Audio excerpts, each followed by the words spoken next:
Sí, buenas tardes. ¿Cómo están, hermanos y amigos? ¿Cómo están por acá? Estamos por aquí ya comenzando a grabar.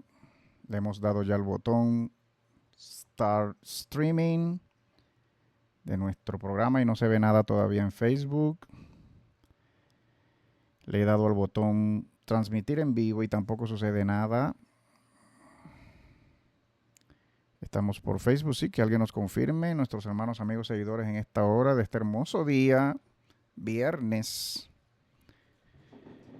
2 de abril del 2025. Estamos ya grabando, sí, claro, para OBS solamente. Estamos... Ay, Dios mío, ¿quién dijo que era abril? Es mayo, disculpen ustedes. Sí, buenas tardes, estamos acá, sí, ¿me oyen? Estamos aquí ya, sí.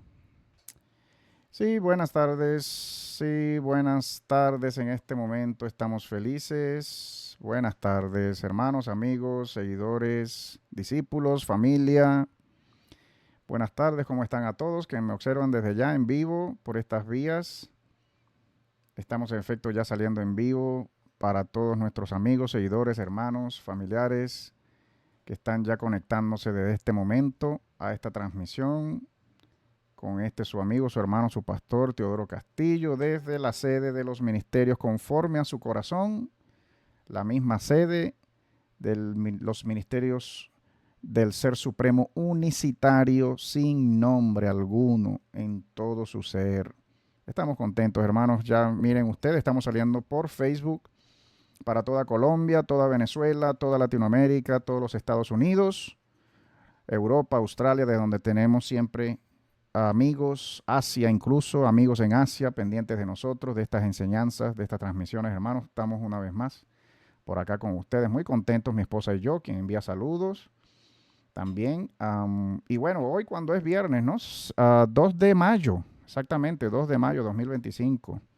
Ya ayer fue 1 de mayo, fue feriado ayer, los que lograron descansar.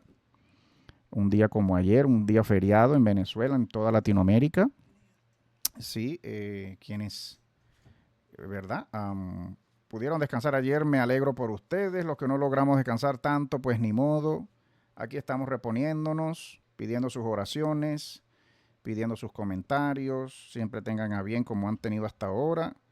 Pero desde un tiempo, hacía bastante tiempo que no salíamos por esta vía, por Facebook, no grabábamos en vivo. Recuerdo mis inicios, los inicios de este su ministerio hace ya casi 5 años.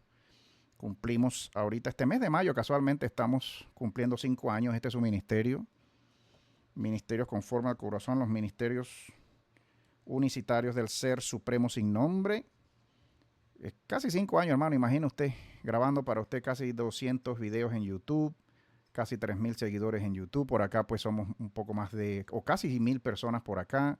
Agradecemos siempre el apoyo, las oraciones, las donaciones incluso de quienes se han, ¿verdad? De quienes han gustado de donar a este ministerio, de aportar pues a la expansión de estos principios, hermanos, que siempre tenemos por acá a bien traer y usted estar con nosotros, seguir compartiendo estas reflexiones, como yo las suelo llamar en mis publicaciones por acá mismo por Facebook, los que saben, los que me han leído, los que siempre leen, teología básica de primer grado. Repita conmigo los que están acá en esta transmisión, los que están aquí.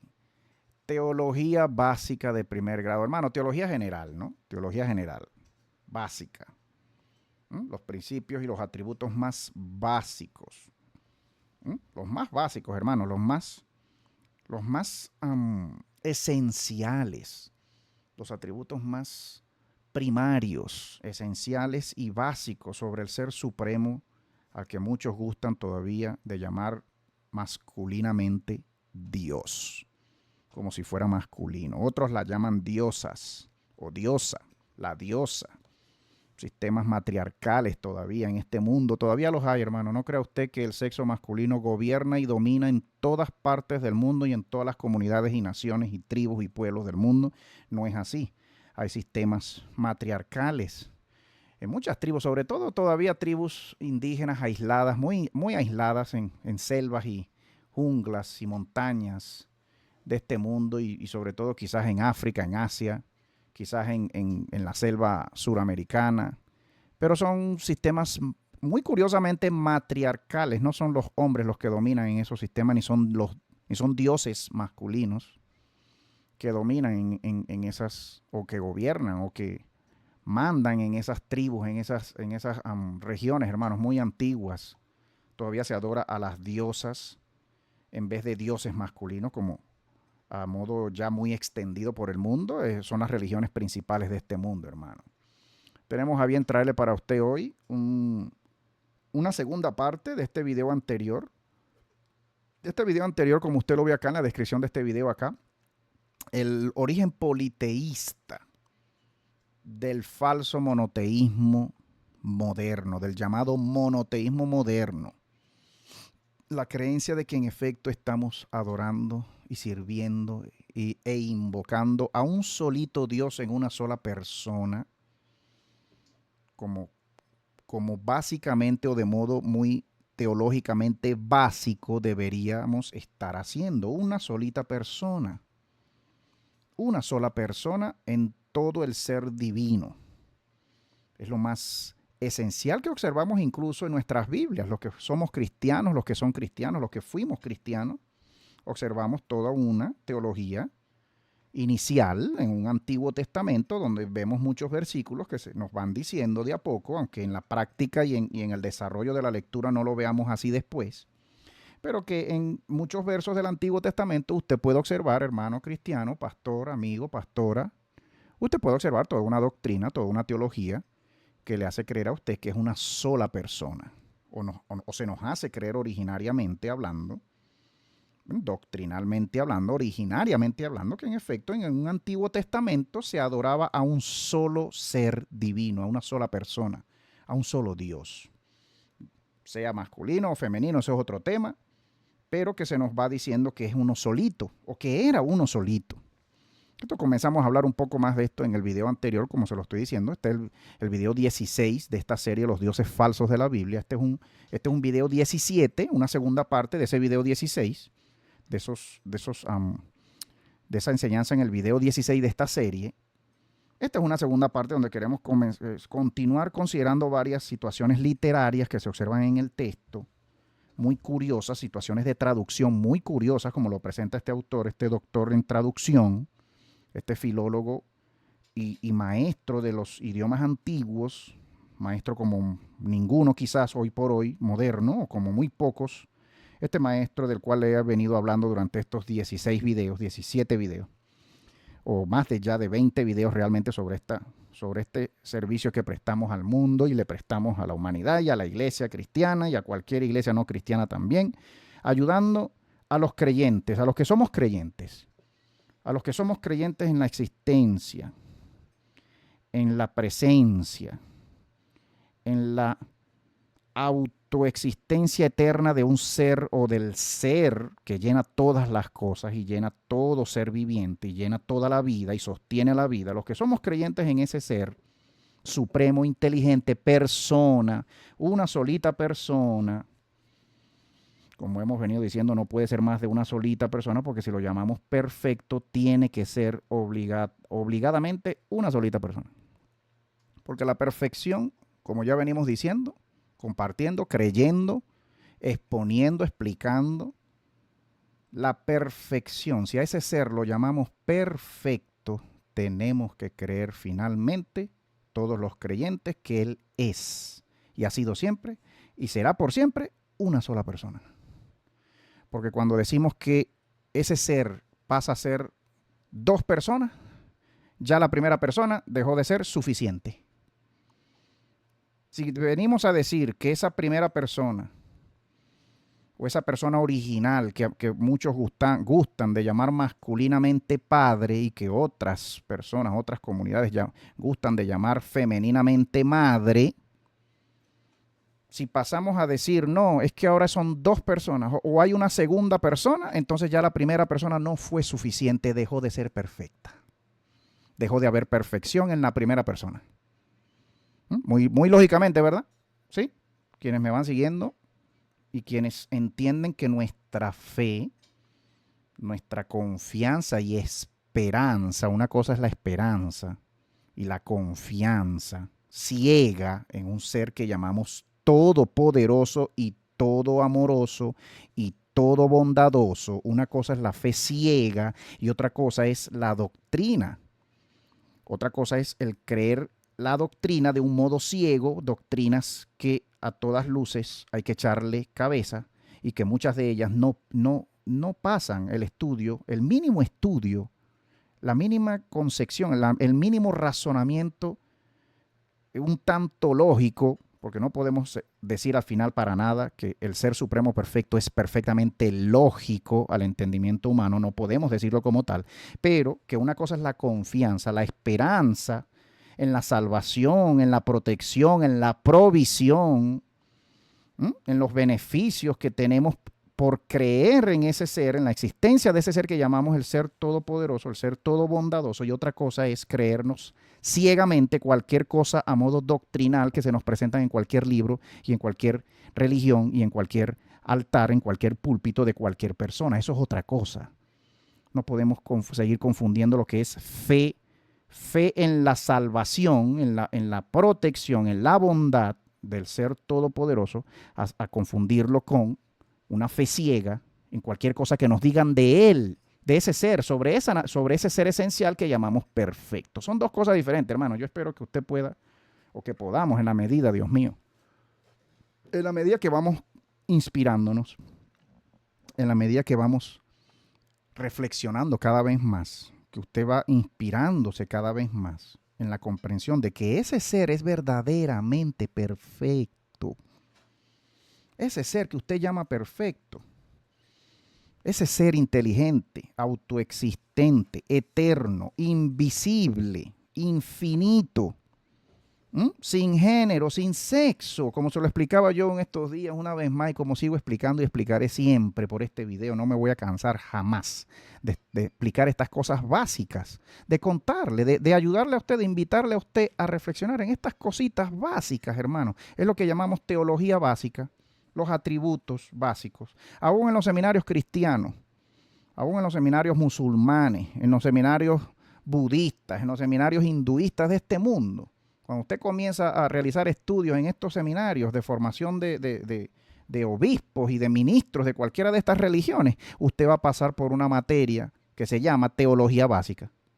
Y en todos esos seminarios, de todas estas religiones que llamamos mesiánicas, porque todas estas religiones en cualquier parte del mundo esperan un salvador, esperan un ser humano que los salve, llámese judaísmo, llámese cristianismo, llámese islam, llámese hinduismo, todas estas religiones que llamamos mesiánicas, porque esperan a un salvador o creen en la salvación expiatoria de cualquier dios de antaño, de cualquier ser humano divino, que se entiende en cualquiera de estas religiones que fue divino y que era divino en la carne,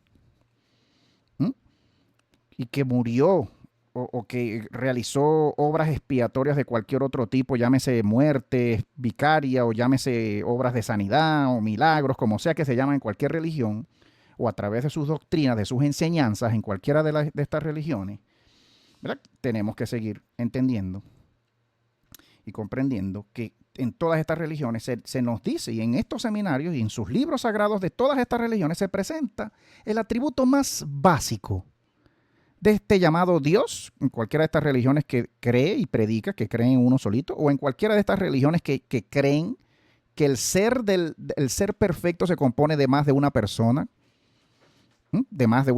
como lo es el cristianismo, que predica que es un mínimo de 3 personas, como lo es el hinduismo, que predica que muchos dioses al final son uno solo. No podemos decir al final que el hinduismo tenga un número fijo de seres divinos, de personas llamadas divinas, para decir al final ellos toditos son uno solo. No lo hay en el hinduismo, por mencionarle una. No existe en el hinduismo. Muy curioso de saber eso. Y de comprenderlo al final, por no decir imposible y difícil, Usted habla con un hinduista, yo tengo amigos hinduistas que son pues creyentes de ramas puntuales en el hinduismo, porque hay muchas ramas, hay varias ramas en el hinduismo, y usted finalmente les pregunta, pero ¿cuántos son al final? ¿Cuántos dioses son al final? Mi amigo hinduista o mis amigos hinduistas, practicantes de la religión hinduista, no han podido ser capaces de decirme, bueno, son 10, son 15, son 20, son 30, y los 30 son uno al final, y todos participan al final de la misma naturaleza y de la misma esencia. No puede el hinduista decirle a usted un número final de personas divinas, como queriendo dejar al aire, o como dejando al aire la creencia y la religión hinduista, la cantidad final, ¿eh? Al aire y al azar, y a la voluntad de los obispos, y a la voluntad de los ministros de esa religión, que sean ellos que se tomen la libertad de decidir y de definir cuál es el número total y finito de personas divinas en ese ser que ellos llaman divino, porque bien como el cristianismo predica, igual se predica en el hinduismo y en muchas otras religiones, que el ser divino, el ser inteligente, el ser supremo, se compone de más de una persona, de una solita. Hermano, cuando usted pasa a una segunda persona, y cuando ese ser divino se divide después en una tercera persona, y cuando después pasa 4, 5, 10, 20, 15, el número que nadie sabrá decirle jamás después en cualquier otra religión aún más compleja y complicada que el cristianismo, ahí se pierde ya la noción de perfección en ese ser, en esa persona. Porque el número perfecto, la cantidad perfecta, siempre va a ser la cantidad única, el número 1, perfecto.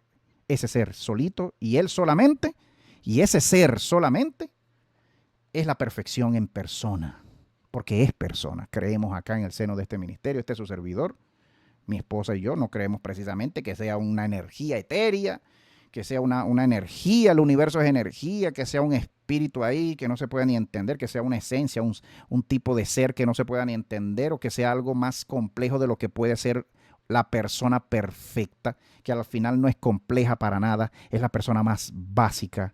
Cuando decimos que es la persona más perfecta o la persona perfecta, estamos diciendo que es la persona más sencilla y más básica de comprender. Aun cuando todo atributo de perfección esté incluida en su ser y en esa persona, en ese ser. Es inteligencia, es emoción, siente por sí mismo ese ser que llena toda la vida y que sostiene la vida. Ese ser siente, piensa, ese ser enseña, ese ser ama, ese ser cuida, ese ser creador de las almas humanas, ese ser sostenedor de la vida, piensa, se preocupa por nosotros, por esta humanidad, por todas las humanidades que han pasado por esta tierra, por todas las humanidades, se preocupa y se preocupó en el pasado y se preocupa en el presente y seguirá preocupándose, porque es persona, es autocontemplación permanente e infinita y eterna. Él mismo se contempla a él, ese ser vive contemplándose, es un ser feliz, hermano, ese ser es el ser feliz, ese ser nunca le preocupa nada. Ya lo hemos dicho en muchos videos, es un ser perfecto. El ser perfecto no vive con preocupaciones de más en su cabeza. Cuando hablamos de preocupación, pues entiéndaseme los dos sentidos que estoy queriendo usar para la palabra preocupación.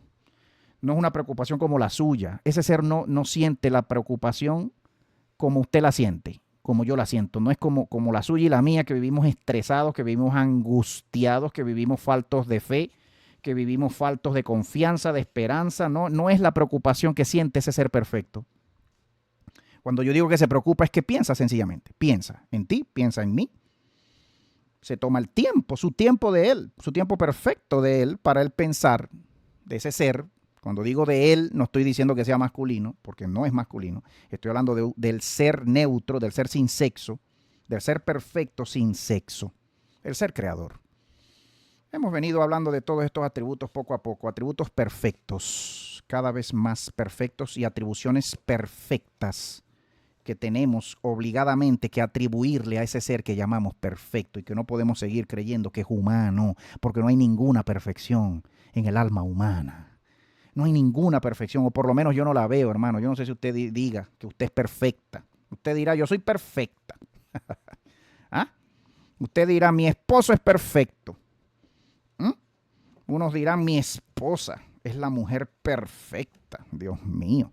La más bella de todas. No hay belleza superior a esa mujer. No hay un carácter mejor y más perfecto que el de mi esposa, que el de esa mujer, que el de mi madre. Un carácter, una esencia, unos atributos. ¿Mm?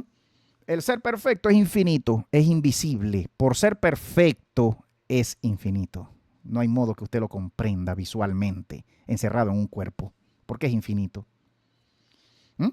El ser perfecto, la esencia perfecta, la persona perfecta es invisible, es incorpórea, porque no hay cuerpo perfecto que usted pueda imaginarse y decir este cuerpo es perfecto. Porque todo cuerpo humano tiene carencias. Todo diseño de todo cuerpo físico, visible, humano o no humano, tiene deficiencias, carencias, imperfecciones. Usted no podrá llamarlo perfecto jamás. A ningún cuerpo humano que haya nacido de mujer, a ningún ser humano, a ningún hombre, mujer, a ningún transgénero. Tú estás queriendo decir, Teo, hermano Teo, pastor Teo, usted está queriendo decir que el ser supremo es transgénero o hermafrodito, una combinación de ambos sexos, de ambos géneros. No, no estoy diciendo eso. Le estoy invitando a usted a elevar su mente, su comprensión sobre el ser que llamamos infinito, sobre el ser que llamamos perfecto, a que usted pueda comprender que el sexo masculino no es más perfecto que el sexo femenino, que el sexo femenino no es más perfecto que el sexo masculino, ni lo uno ni lo otro. Entonces usted está diciendo que un hermafrodito, un transgénero, una mezcla de los dos, una cosa extraña mezclada entre esos dos seres, entre esos dos géneros o sexos, sería entonces más o menos la mezcla de lo que llamamos el ser divino. No, repite conmigo, hermano, por favor, hermana, amigo, pastor, pastora, ministro. Repite conmigo, el ser supremo perfecto. En el ser supremo perfecto no hay género de ningún tipo. Es un tipo de ser que usted y yo no comprendemos al final. Que usted y yo sabemos que es persona, que siente, que piensa, que crea, que diseña, que vive imaginando y que vive creando. Un alma humana nace a cada segundo en este mundo. Una nueva creación nació. Un nuevo ser, una nueva personalidad, una nueva personita, un pedacito de ese ser, de esa persona perfecta. Salió a la vida, creado de modo original y originariamente y sin copia. En la eternidad de la creación de las almas humanas, una nueva alma sin copia. Una nueva alma que no existía antes, que no reencarnó, como muchos nos dicen. No reencarnó. ¿Y cuál vida será esa? Tuve un hijo. Sí, ¿cómo se llama tu hijo? Se llama María, mi hija. Tuve una hija, se llama María, se llama Pedrito. Sí, ¿y esta vida cuál será? La de Pedrito. ¿Pedrito habrá reencarnado? ¿En cuál vida será esta? ¿Será la vida número 15, la 20, la 30, la 1041? ¿Cuál vida será esta para los que creen en la reencarnación infinita? De almas reencarnando en cuerpos y reapareciendo 1000 veces, infinitas veces, en 1000 cuerpos, para los que siguen creyendo. Un ciclo sin fin, como predican y los que creen en la reencarnación de las almas, como lo predica el hinduismo, como lo predican cualquier libro de metafísica extraña, cualquier libro esotérico, cualquier creencia esotérica, mística. ¿Ah? La reencarnación de las almas. Nadie, usted no podría sentirse única. Yo no podría decir que soy único si tengo que reencarnar 20,000 veces en 20,000 cuerpos, infinitas veces. No es lo que creen, ¿verdad? Los cristianos no creen eso, ¿verdad? Por antonomasia, ¿verdad? Por doctrina no se predica en el cristianismo, pero en la mayoría de las demás religiones se predica y se cree. Y se ha creído aún más antiguamente que cualquier enseñanza no reencarnatoria del cristianismo de los últimos días, de los últimos tiempos. La religión más novedosa y más nueva de todas las religiones del mundo es el cristianismo. No es la más antigua, como los cristianos quieren creer, como se les hace creer al pueblo cristiano, católico, no católico, cualquier rama del cristianismo, que son la religión más antigua del mundo. No es así. Que vienen de los orígenes y de los padres y del Jesús de la Biblia, del Nuevo Testamento más antiguo de todos los Jesús. En la vida no es así. Hay religiones y hay creencias en regiones del mundo más antiguas que las regiones de este lado del mundo, que lo que llamamos Occidente. Esos países en África, esos países en Asia, hermano, mucho más antiguos. Esos idiomas, esas lenguas, mucho más antiguos en los años, en el tiempo, que cualquier religión occidental de este lado del mundo. ¿Cuándo vamos a creer, cuándo vamos a entender los cristianos de este lado del mundo? La religión cristiana, que es la que domina y ha dominado desde siempre de este lado del mundo, y no desde siempre, sino muy tardíamente, muy recientemente, con la llegada de los europeos que traían su catolicismo y su Cristo de la cruz y su madre de Cristo, la madre de Dios, que parió a Dios. Jaja. Nada más de decirlo da risa. Nada más yo de decirlo me da risa, hermano. ¿Cómo decir que Dios tiene madre, que Dios tiene padre? ¿Cómo decir eso? Una cosa bastante curiosa de decir. Pero bueno, aquí seguimos, hermano. Siempre hacemos estas reflexiones, siempre llamamos a la reflexión, a la exhortación, siempre exhortamos, ¿verdad? Exhortamos al pueblo que nos oye, a nuestros seguidores, a detenernos en la lectura que hacemos de cualquier libro religioso que tenemos, en cualquier doctrina que nos predican, que nos enseñaron desde niños, a poder echarle cabeza, un mínimo de sentido común, un mínimo de intuición, aplicarle a nuestras doctrinas, a nuestras creencias, un mínimo de experiencia diaria, porque el Ser Supremo Perfecto, como lo hemos dicho en este canal, humildemente lo creemos así, y verdaderamente y de verdad lo creemos así, el Ser Supremo Perfecto lo vivimos diariamente. Al Ser Supremo Perfecto, eterno, creador, sostenedor de la vida, se vive, no se le lee. Porque cuando usted lo vive dentro de usted y usted sabe que usted vive en ese ser y que ese ser vive en usted, usted no tiene que estar leyendo mucho sobre él, usted lo vive, usted lo experimenta, usted lo respira. Usted lo camina, usted lo corre todos los días, usted corre a ese ser, a esa vida que usted tiene y que no viene de usted. Esa vida está en usted, esa vida es un pedacito de ese ser que vive desde siempre y para siempre y por sobre todas las cosas, trascendiendo toda vida creada por ese ser sobre este mundo y sobre esta tierra. A mí me gusta decir esta frase porque es como lo creo de verdad. Yo digo, al Ser Supremo, Eterno, Creador, se vive, no se lee. Hermano Teo, ¿qué está diciendo usted? Que dejemos de leer. No, usted puede leer lo que usted quiera, hermano. Yo puedo leer lo que yo quiera, pero que entendamos que el Ser Supremo verdadero es vivencia diaria. Se dicen muchas cosas de muchos dioses, en muchos libros, en muchas religiones, en muchas creencias, de muchos libros. Se dicen tantas cosas parecidas y similares y un tanto otras más diferentes entre ellos, entre los dioses de estos libros. Se dicen tantas cosas sobre el Ser Supremo que cada uno dice tener, que cada religión y cada creencia dice tener. Tantas cosas similares entre ellas, entre muchas religiones, y tantas cosas diferentes, que al final usted termina comprendiendo que no adoran, las religiones del mundo no adoran finalmente a los mismos dioses, adoran a miles de dioses diferentes entre ellos. ¿Cómo creer entonces que uno es más verdadero que el otro? ¿O cómo poder decir que este Dios es el verdadero por encima de este otro? No, tú tienes que inspirarte al final, te vas a tener que inspirarte y salir de la creencia de todos los dioses extraños que se exponen en cualquier libro extraño, de cualquier religión extraña, que finalmente son todas las religiones de este mundo. Porque se dicen unas cosas, hermano. Pero si seguimos en esta línea, los creyentes, los que sí creemos que existe una persona perfecta, un ser perfecto, el ser perfecto, ser sostenedor de todas las cosas, que no está en libros de este mundo de maldad, gobernado por demonios, no como reyes, sino como gobernantes. El rey del mundo, el rey de la vida es el creador de la vida. Un solo rey, nunca ha habido más de un rey. Un solo rey, que es el que de verdad reina. ¿Quién es el que reina y sostiene el reino? El creador de la vida, el sostenedor, el que no tiene nombre, el que no está en libros de este mundo de maldad, porque todos los libros religiosos de este mundo de maldad describen a dioses malvados.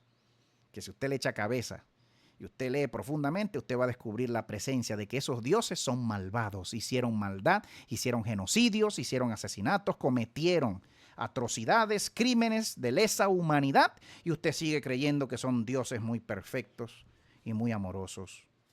Es lo que se observa de este Jehová en la Biblia, en su Biblia, es lo que se observa. Aquí tenemos a varios hermanos. Bueno, aquí tenemos a quién, tenemos a Hilde. Gracias, Hilde, por estar con nosotros.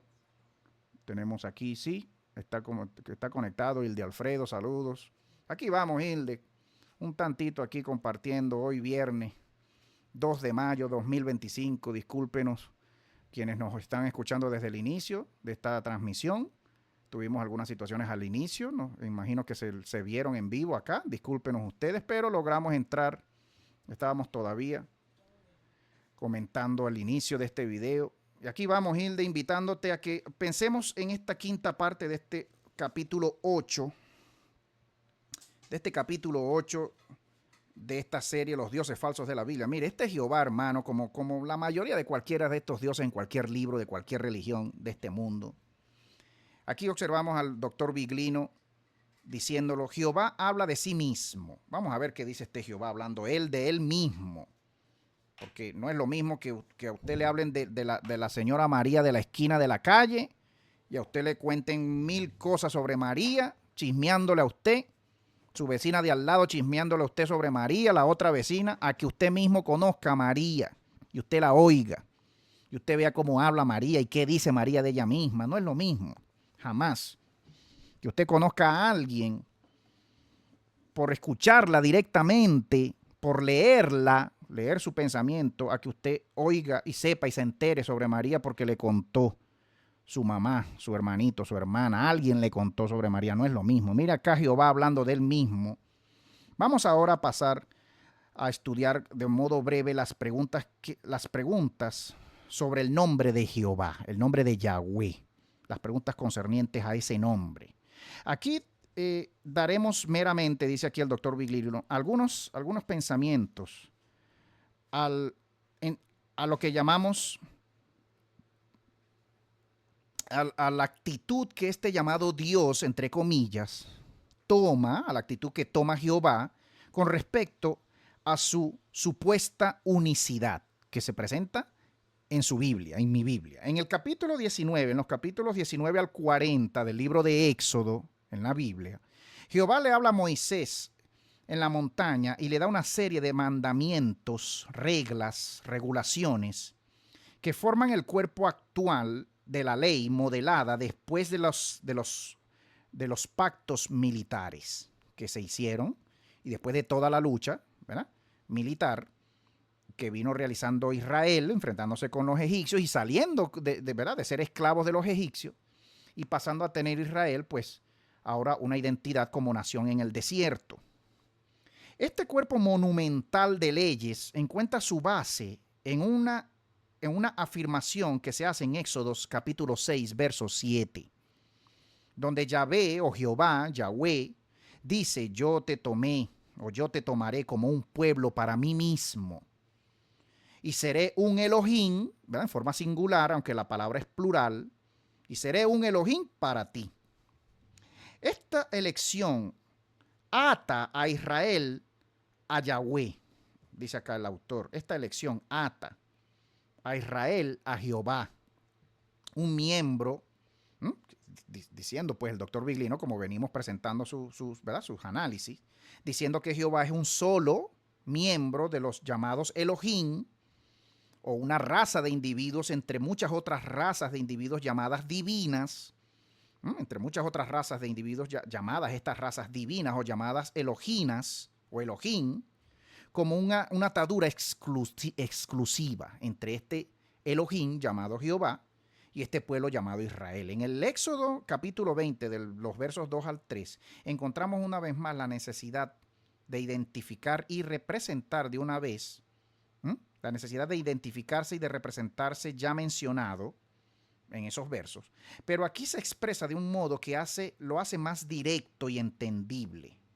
En esos dos versos, el 2 y el 3 del capítulo 20 de Éxodo, leemos, yo soy Jehová, tu Elohim, yo soy Yahweh, transliterado, ¿verdad?, nuestro español moderno, Jehová. Yo soy Yahweh, tu Elohim. Dice aquí, quien te sacó de la tierra de Egipto, quien te sacó de la servidumbre, de la esclavitud, quien te sacó de la esclavitud. Y luego dice así el texto continúa diciendo, no darás tu voluntad, dice acá, perdón usted hermano, estoy traduciendo aquí, ¿cómo decimos? Del hebreo arriba, la línea en hebreo, y abajo la línea en inglés, decimos, ¿cómo decimos? interlineal, hebreo-inglés. Dice acá, el texto continúa, no harás tu voluntad, no darás tu voluntad a otros Elohim en contra de mis rostros. Dice así ese verso ahí. Disculpe usted, hermano, estoy hallando la mejor traducción acá en vivo. Not will be to you, Elohim, other over against my faces. No darás tu rostro a otros Elohim, parece decir acá. Ya vamos a dar con una mejor traducción, no se preocupe. La construcción del verbo to be, del verbo ser, acá, con la preposición to, como cuando se dice to be to, en hebreo significa tener. No tendrás, exactamente.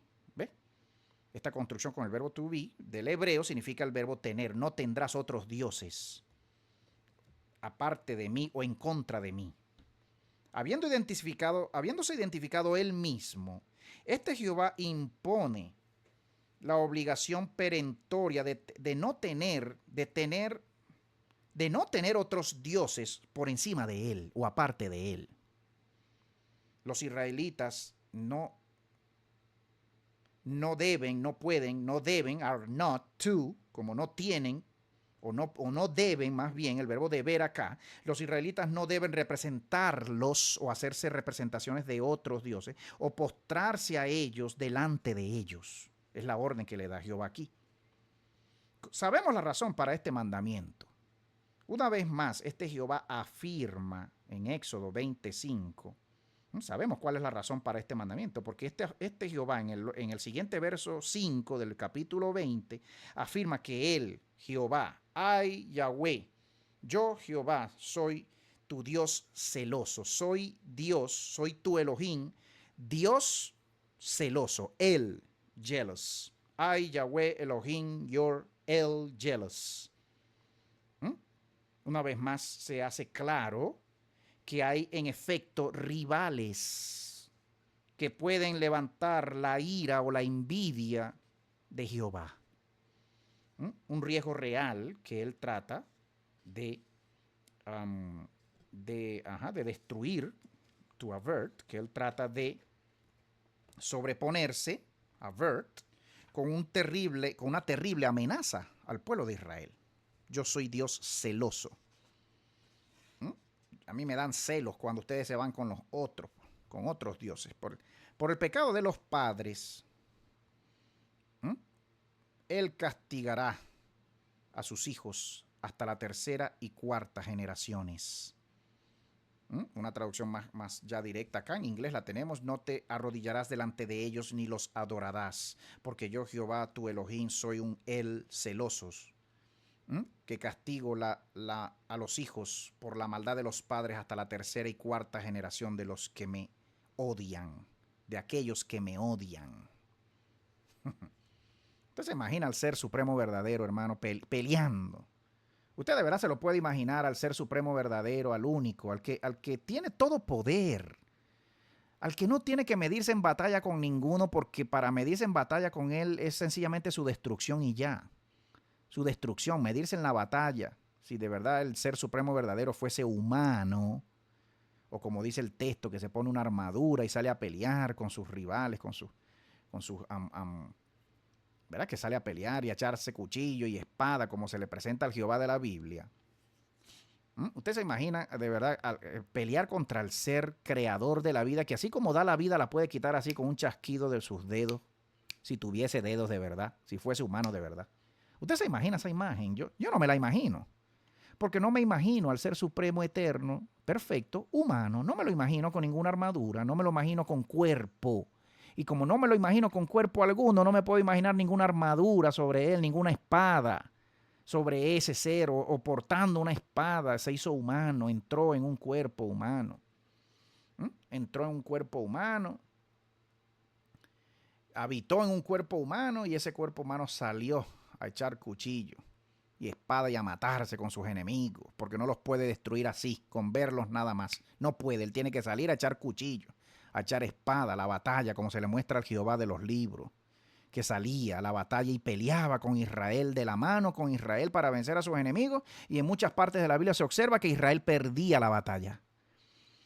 que Israel perdía la batalla aun cuando Jehová salía con Israel. Se observa en la Biblia.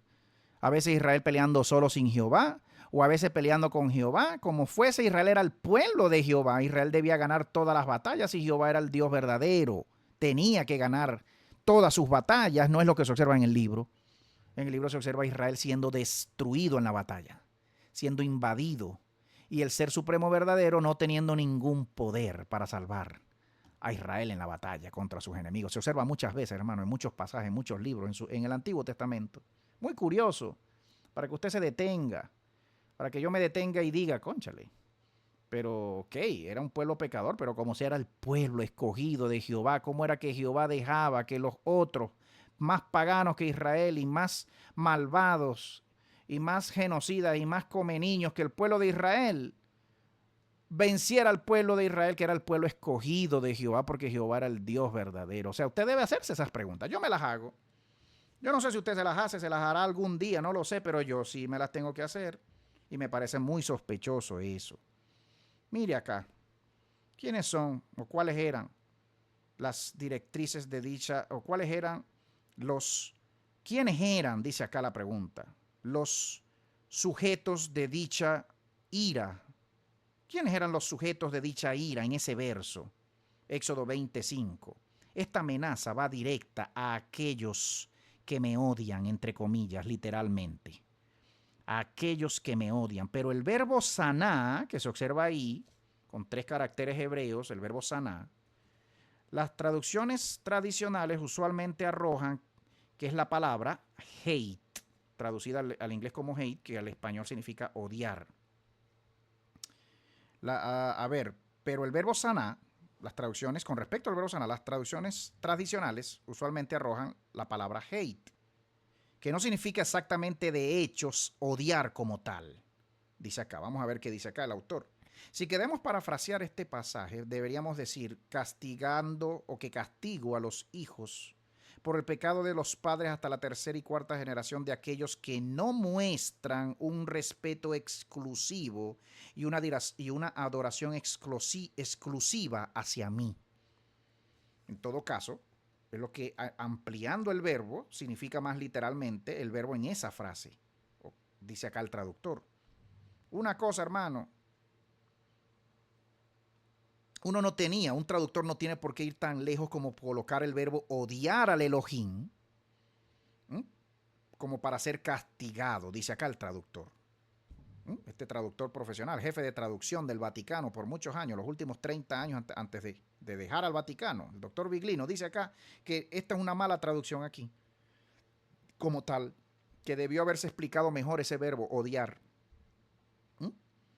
No tenía que irse tan lejos como poner ahí y traducir odiar, sino sencillamente aquellos que no me muestran una adoración exclusiva a mí.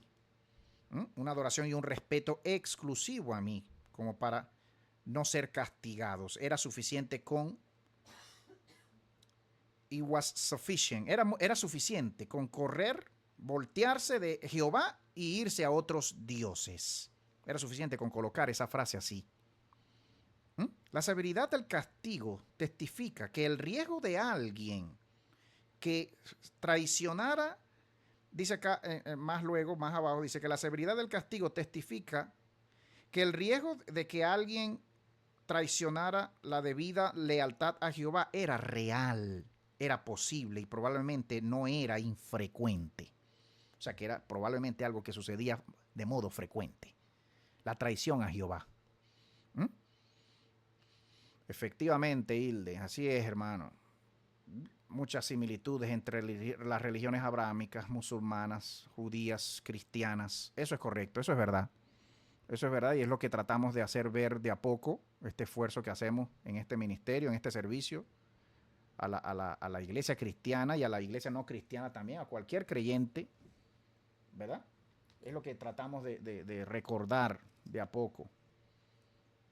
El origen politeísta de todas estas religiones abrahámicas tienen un origen común politeísta, adoradores en sus orígenes, sus sacerdotes y sus dioses y sus feligreses, sus fieles adoradores de muchos dioses. de muchos dioses para cualquier cosa, algo normal en la humanidad. Usted se va a la selva del Amazonas y usted va a ver a las tribus indígenas adorando cualquier cantidad de dioses, de llamados dioses. Cada cosa tiene un dios. La lluvia tiene un dios, el sol es otro dios, la luna es otra diosa, por lo general femenina. El sol por lo general es masculino en la mayoría de todas estas tribus, ¿verdad? De todas estas comunidades tribales originarias de muchas tierras en cualquier parte del mundo. Eso es una verdad, eso es un hecho, pero nosotros queremos sentirnos muy monoteístas. ¿Ah? El cristianismo, el islam, el judaísmo, muchas religiones cristianas, subreligiones judaicas, se quieren creer y se han creído toda la vida, muy monoteístas y con un origen monoteísta en una adoración a un solito Dios. No es así. Seguimos observándolo acá. Mire acá.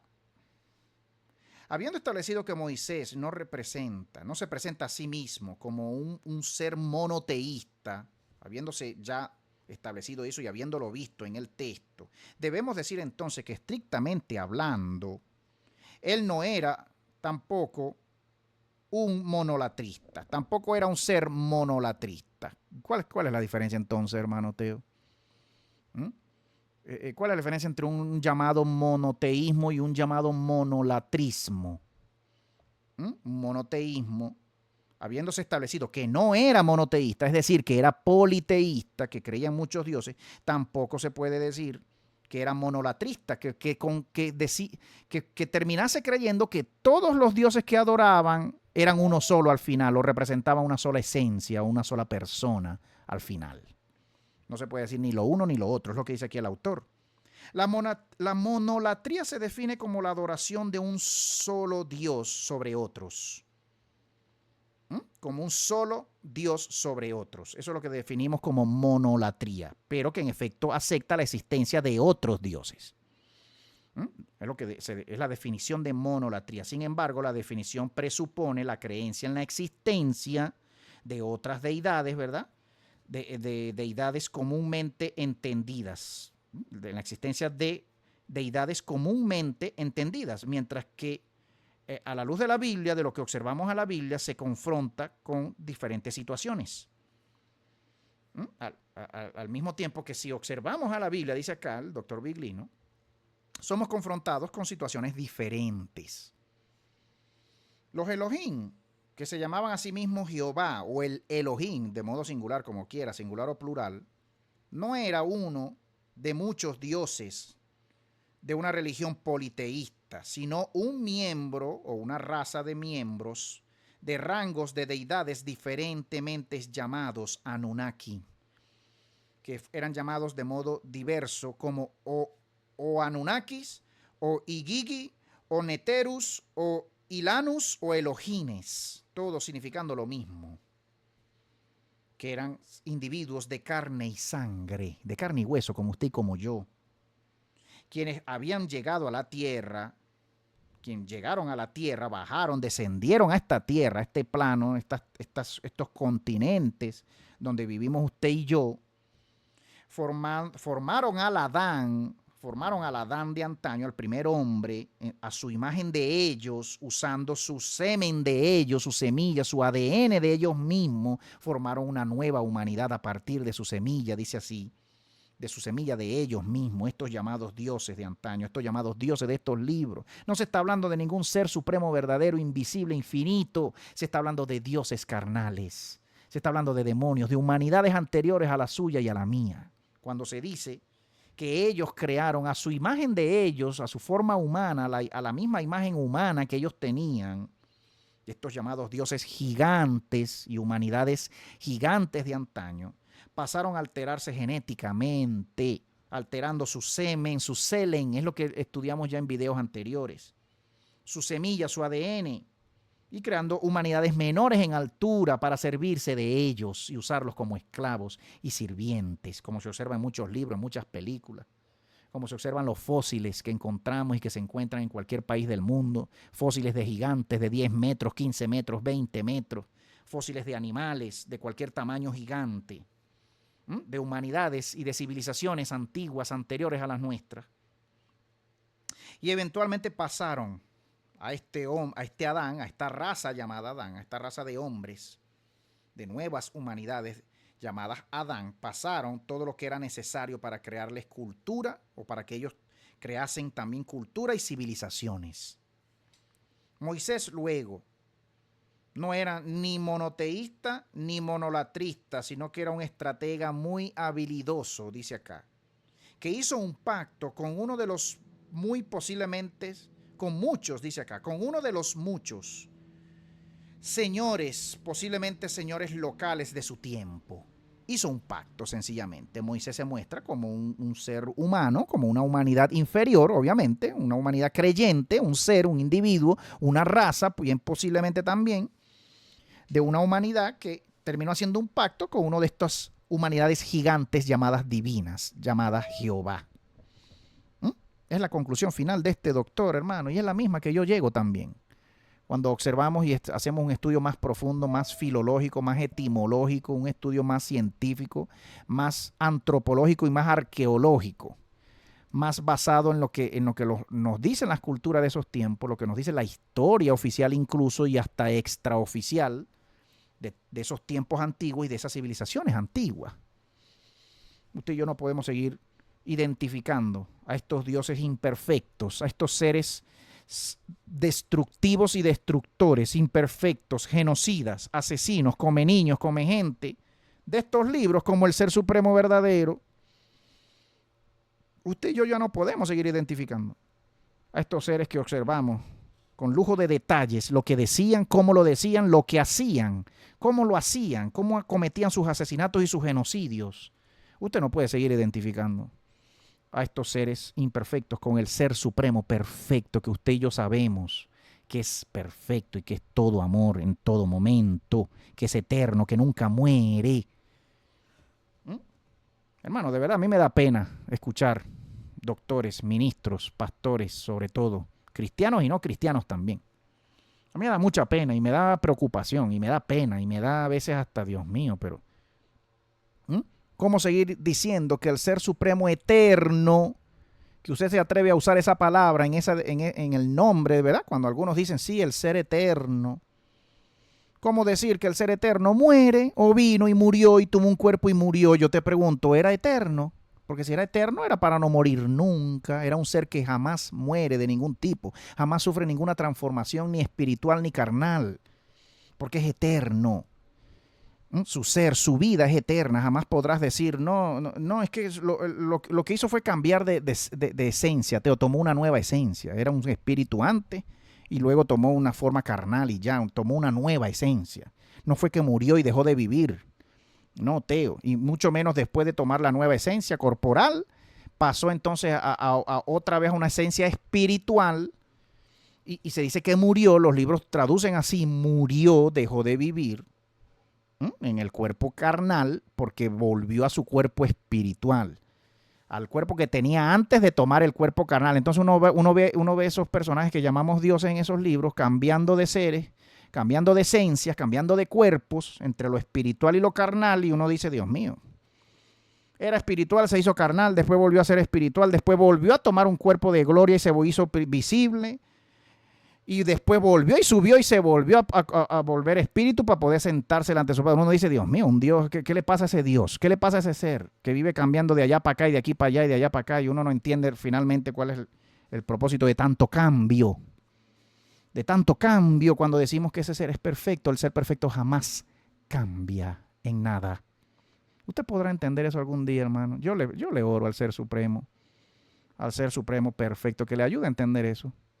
Que si lo llamamos perfecto y si creemos de verdad que es perfecto, usted no puede seguir diciendo muchas cosas que se dicen y que creemos y que nos obligan a creer sobre ese ser que usted y yo sabemos que no cambia nunca porque es perfecto sencillamente y realmente y verdaderamente. Eso se llama fe, hermano, hermana. Eso se llama fe. Fe en que usted pueda creer algo que de verdad es. Y que usted no termine creyendo cosas sospechosas de lo que se le enseña, que cualquiera diga, diciendo cosas sospechosas o cosas incomprensibles sobre el ser que llamamos perfecto. Cualquiera sale, cualquier religión nueva, todos los días sale una religión nueva, una enseñanza nueva. Una enseñanza, bueno, pues.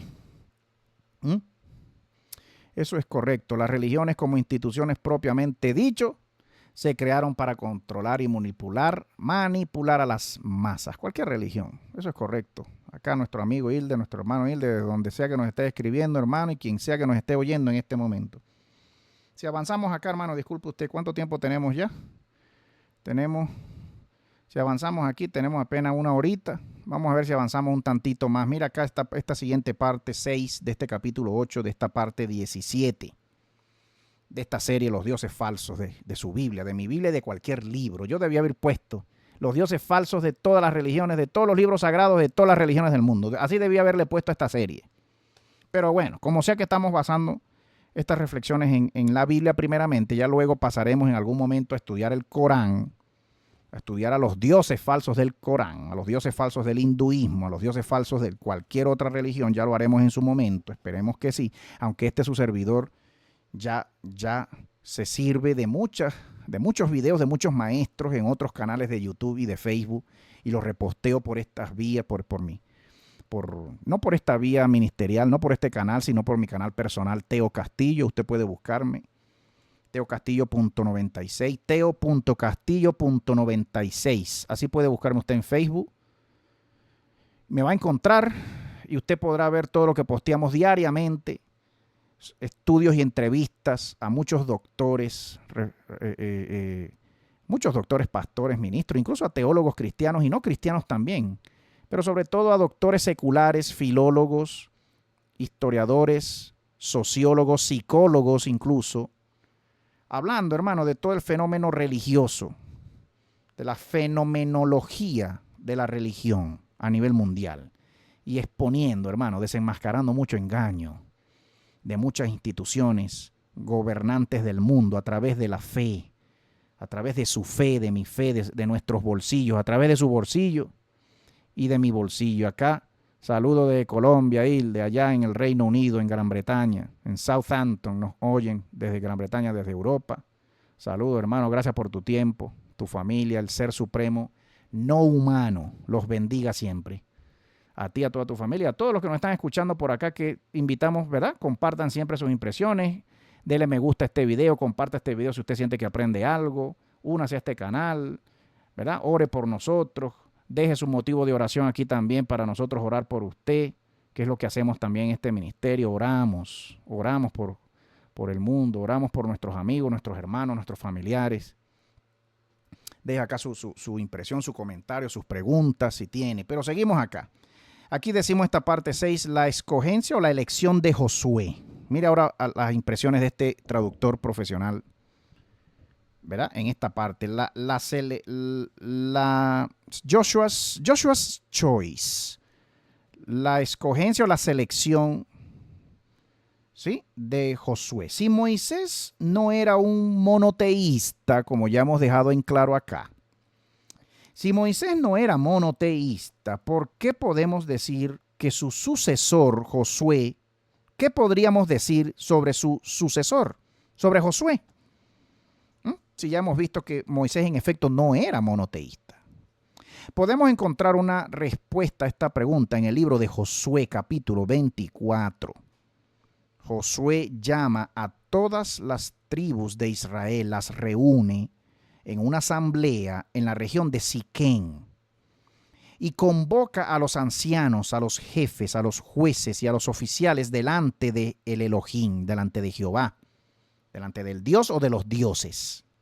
Recordemos que es un término en plural, siempre lo voy a decir. Siempre lo voy a decir, el vocablo Elohim no es un vocablo en singular, nunca lo ha sido, nunca lo será, tiene el morfema de plural al final, Elohim. No se puede traducir como Dios, se debe traducir como dioses, delante de los dioses. Delante de esta congregación reunida, Josué resume lo que ha sucedido desde el llamado de Abraham hasta sus días, desde la llegada a Canaán. Ha resumido la emergencia de los descendientes a través de Isaac y de Jacob. Ha resumido la cautividad en Egipto también resume en su discurso la liberación y las primeras batallas victoriosas en contra de las naciones que trataron de evitar, ¿verdad?, el viaje de los israelitas en su salida de Egipto. Resume también el cruce del Jordán, cuando cruzaron el río Jordán, y resume también la conquista de la ciudad de Jericó y de los primeros territorios de la llamada en esos libros, de cómo se llama en esos libros a la llamada tierra prometida. Repita conmigo, la tierra prometida, the promised land, la tierra que se le promete a Abraham, que fluye leche y miel. La misma frase descriptiva que se usa cuando hablamos del Edén perdido, de la tierra de donde salió Adán y Eva, el Edén, la tierra celestial, el paraíso, el cielo que fluía leche y miel. Es la misma descripción que usa el Dios Jehová cuando le promete la tierra a Abraham. Una tierra prometida llamada la tierra que fluye leche y miel. Es la misma tierra que se le promete a los israelitas cuando salen de Egipto y se les dice Jehová, le dice a Moisés, le dice al pueblo de Israel, esto es Jehová, esto es Elohim, le prometen a Israel una tierra prometida donde fluye la leche y la miel, la misma tierra de Edén, la misma tierra llamada Canaán. Repita conmigo. Vamos a ver si usted puede entender y asociar conceptos, ideas y frases usadas en diferentes libros, diferentes partes de su Biblia y de mi Biblia para describir a la misma tierra. Repita conmigo, el cielo de la Biblia es Canaán. Repita conmigo, el Edén de la Biblia, el paraíso perdido del cual salió la humanidad y que luego se le promete a un individuo, a una raza de individuos llamados Abraham, se le promete devolverlos y traerlos de vuelta a una llamada tierra prometida de la cual salió la humanidad en un tiempo pasado anterior a ese llamado. El cielo de la Biblia se llama Canaán, hermano. El Edén de la Biblia se llama Canaán porque es la tierra donde se lleva finalmente a este llamado Abraham. Mira, muy curiosa la historia. Mire, usted tiene que relacionar la historia de Abraham y la promesa de cruzar un río que en la historia del Génesis, antes de llegar a Éxodo, Abraham cruza el río Éufrates, recuerde usted. Usted tiene que leer mejor su Biblia. Ese llamado río Éufrates es el que cruza a Abraham viniéndose de una tierra llamada Ur de los Caldeos hacia una tierra llamada prometida con el nombre de Canaán. Y que luego en el tiempo, Abraham tiene a Isaac, Isaac tiene a Jacob, que es el llamado Israel. Estos israelitas descienden, así dice el verbo, descienden a Egipto, a una tierra por debajo, una tierra en un nivel inferior, en una altura inferior a la altura donde estaban. Estos llamados israelitas descienden a Egipto huyendo del hambre. Usted se acuerda de esa historia con José, con Israel, la túnica de José, venden a José y se van ellos a Egipto y José llega a ser el rey de Egipto con sus hermanos. Y estos israelitas son esclavizados durante 400 años en una tierra llamada Egipto. Ellos descendieron a una tierra llamada Egipto. Y estos israelitas después, viene el mismo Dios Jehová, el mismo Dios llamado Jehová que expulsó a la humanidad de ese Edén, ese Dios llamado Jehová, eso es Elohim. Expulsan a Adán y a Eva y a la primera humanidad creada de la tierra, supuestamente, como dice el texto, aunque yo ya le vengo diciendo que es creado en laboratorio, que estos Adán, esta primera humanidad inferior es creada en laboratorio a partir de los genes y del ADN de unas humanidades poderosas, haciéndose llamar dioses gigantes. Se le hace entonces la promesa de regresar a la misma tierra que fluye leche y miel, pero que en este caso se llama Canaán. Usted tiene que identificar al cielo de la Biblia, al cielo que usted le han hablado y al cielo que usted sueña, ¿verdad? Al cielo que si es el cielo de la Biblia, si el cielo que usted sueña, esas calles de oro, ese mar de cristal, esa Jerusalén, esa santa Jerusalén celestial que desciende del cielo, que desciende como una novia ataviada para su marido, vestida de oro. Si usted identifica el cielo que usted sueña, en el cual usted sueña con vivir después de morir, cuando usted resucite, cuando resucitemos todo, y usted identifica ese cielo de esos libros con el cielo en el cual usted sueña vivir en la vida que viene después de esta y del fin del mundo, usted tiene que terminar entendiendo que los libros identifican ese cielo con el nombre Canaán. Una tierra de gigantes, una tierra de seres gigantes, muy superiores en altura a la altura que tenían estos israelitas cuando entran a la tierra a espiarla. Ellos regresan a la tierra prometida, la tierra de donde había salido Adán y Eva. Se le promete luego a Abraham regresar a esa tierra llamada celestial, Canaán. Y usted recordará que los israelitas hacen vida, vencen a modo general, ya luego en la historia, en el libro de Jueces, en el libro de Josué y de Jueces, y finalmente cuando usted llega al libro de Reyes y de Samuel, es cuando usted ve a David y a sus ejércitos conquistando la llamada ciudad capital de la tierra de Canaán. ¿Cuál era? Jerusalén. ¿Cuál es la ciudad capital de los jebuseos cananeos? De quien dice la misma Biblia que David retoma la ciudad y conquista la ciudad de mano de los jebuseos que ya habitaban esa tierra.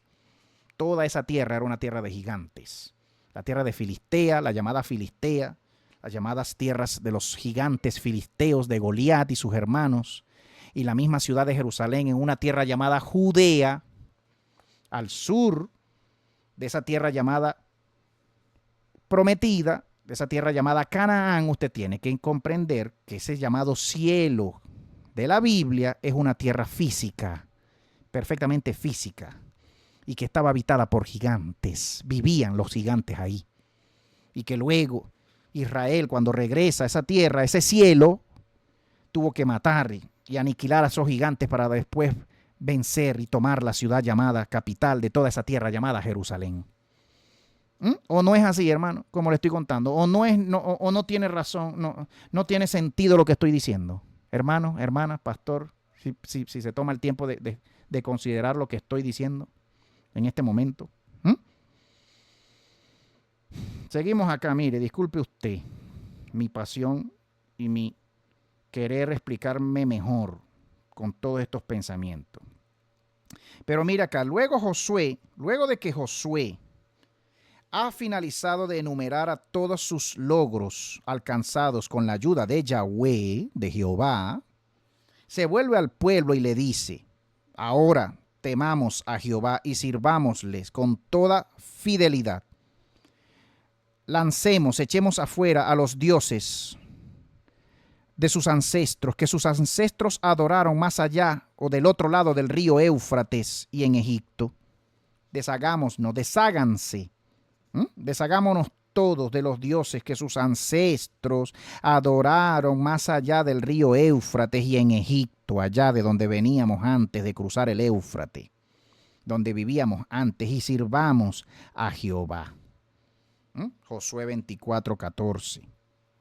Aquí en este verso nos damos cuenta que los patriarcas originalmente servían a otros dioses o seres llamados divinos en la tierra llamada Mesopotamia, más allá del río Éufrates, que fue el río y que se sabe por tradición y antonomasia que fue el río que cruzó Abraham con toda su familia cuando salió de Ur de los Caldeos yendo hacia una tierra prometida, que fluía leche y miel porque Jehová lo sacó de una tierra.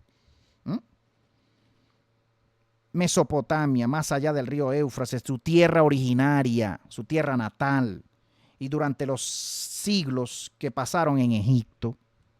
Josué luego entonces continúa con una frase, con una afirmación que seguramente dejó atónitos, que seguramente asombró, que seguramente asombraría a un monoteísta convencido. Él dice literalmente que si es difícil para ustedes servir a Jehová, dice así, literal y entre comillas, si es difícil para ustedes servir a Jehová, entonces escójanse ustedes hoy. Escojan para ustedes hoy a quién servir. Si a los Elohim que sirvieron sus padres, escojan. Porque tienen ustedes para escoger. Tenemos para escoger. Escojan. si ustedes querrán seguir sirviendo a los Elohim, a los dioses de sus padres, que sus padres adoraron en parte, en la otra parte del río, o si de otro modo al Elohim de los amoritas, si quieren también, miren, ahí están el Elohim o los dioses de los amorreos, amoritas, amorreos, en los cuales, en cuya tierra ustedes habitan hoy. Dios de los amorreos. Si los de antes de cruzar el río o si los de ahora después de haber cruzado el río, los dioses de los amorreos. Aquí nos enteramos y aprendemos que hay diferentes opciones para escoger muchos dioses en los cuales confiar. O los Elohim que los padres habían servido en Mesopotamia, y en quién continuar, y quienes continuaron las reglas sobre esos pueblos, quienes siguieron gobernando sobre esos pueblos. Los Elohines o los dioses de las áreas donde los hebreos habían comenzado a habitar después de la conquista de Canaán. Y finalmente, pues, el Elohim conocido con el nombre Jehová, Yahweh. Luego que Josué presenta las tres opciones, son tres opciones, hermano, de dioses, de Elohines, de dioses, tres opciones que les presenta Josué, y les explica al pueblo la necesidad de una decisión, la necesidad de tomar cada quien su decisión. Les dice que tomen, les dice cuál decisión él ya había hecho. Finalmente Josué les dice al resto del pueblo cuál es su decisión propia de él, personal de él. Yo y mi casa serviremos a Jehová. Ustedes escójanse a quien ustedes quieran.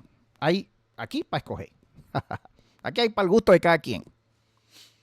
No es lo mismo, hermano, que vivimos hoy por hoy en nuestras religiones. No es lo mismo. No es lo mismo que usted tiene hoy por hoy en su religión cristiana. Usted puede escoger orar cuando usted se mete a su cuarto a orar. Usted puede escoger si hablar con el Padre y dirigirse al Padre con el nombre Padre y llamarlo Padre. Padre, Padre, Padre, Padre.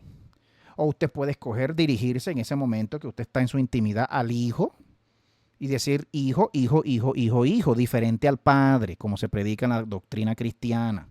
Un ser divino diferente al Padre. Porque la doctrina cristiana predica que no es la misma persona.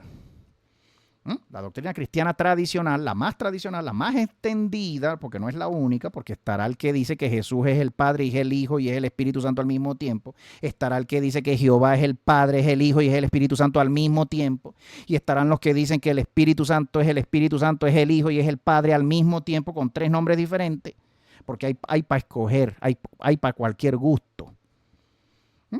Usted entra a su cuarto y dice, Espíritu Santo, estoy hablando contigo y en este momento estoy hablando contigo solamente y con nadie más. Dígame la diferencia. No hay ninguna diferencia en que usted se dirija a diferentes personas creyendo que las tres diferentes personas o las 4, las 5, las 20 son diferentes entre ellos. A lo que esta gente hacía adorando a diferentes dioses con diferentes nombres.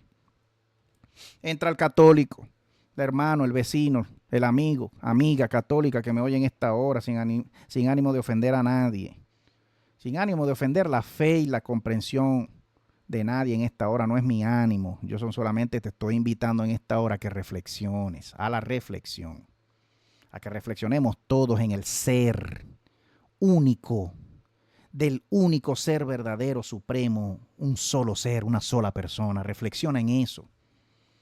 Entra el católico, la católica, el amigo católico, la amiga católica a orar en su intimidad con la madre. No, en este caso no es con el Espíritu Santo, ni con el Hijo, ni con el Padre. Ella entra, esta persona, este católico, entra a adorar y a hablar y a orar con la madre, porque necesitas hablar con la madre, no con el Padre. En ese momento esa persona no está necesitando hablar con ningún padre, sino con la llamada madre. Entra el amigo católico a hablar con José Gregorio, que no es ni la madre, que no es ni el Hijo, que no es ni el Espíritu Santo, que no es ningún padre. Yo necesito hablar y esa persona en ese momento necesita hablar solamente y exclusivamente con José Gregorio, o con San Agustín, o con San Francisco de Asís, invocando muertos, porque son y fueron seres humanos muertos. En este momento ya están muertos, pero usted necesita hablar con San Francisco de Asís, pues. Usted necesitará, el que es católico, pues. Entra el hinduista a invocar a Krishna, o a Brahma, o a Vishnu o a quien sea de modo diferente y no creyendo precisamente que sean el mismo ser supremo al final, porque cada uno es diferente. Usted se está dando cuenta de lo que le estoy tratando de explicar, hermano, hermana, amigo, disculpe usted. Usted se está dando cuenta de la gravedad del asunto del que yo intento hablarle a usted en este momento. El asunto es grave. El asunto no es fácil, el asunto es muy grave. ¿A quién estamos invocando al final? ¿De verdad somos monoteístas o estaremos siendo politeístas? ¿De verdad somos monoteístas, teístas naturales? ¿De verdad lo somos? ¿O estamos siendo idólatras? ¿O terminamos siendo idólatras peores que cualquiera en el pasado? De estos que se describen así, adorando a cualquier cantidad de dioses al mismo tiempo, con cualquier nombre diferente y creyendo que cada uno es diferente para algo muy puntual. ¿Usted nota alguna diferencia entre su fe y la fe de estas tribus israelitas? Y de estas naciones del mundo, adorando a diferentes dioses convenientemente y dependiendo de la situación y de si en un momento Jehová era más fuerte que el otro Dios, o si el otro Dios era más fuerte y me daba más comida, y convenientemente nos podíamos pasar de Dios en Dios porque nos conviene en este momento del año estar de este lado de este Dios, y bueno, el año que viene veremos a quién invocaremos. Por favor, hermano, hermana, amigo, detengámonos, no se diferencia para nada. Yo no encuentro mucha diferencia entre la fe de hoy en día, de las religiones de hoy en día, con la fe de antaño, de las religiones de antaño. Yo no encuentro mucha diferencia. ¿Usted encuentra alguna diferencia? Mira acá, hermano, disculpe. Josué presenta las tres opciones. Dice que él servirá. Yo y mi casa serviremos a Jehová. Josué y su familia escogen a Jehová. Pero ahora es el turno del pueblo. Se observa acá en el texto que si no es un dispositivo retórico, puramente retórico, este no es un dispositivo retórico, puramente retórico, que se vuelve evidente en los siguientes versos. Esto no es meramente un dispositivo retórico, dice acá, donde el pueblo afirma que ellos quieren seguir a Jehová. Josué indica o señala las consecuencias y la responsabilidad de esta elección, diciendo: ustedes son testigos en contra de ustedes mismos, que ustedes han escogido servir a Jehová.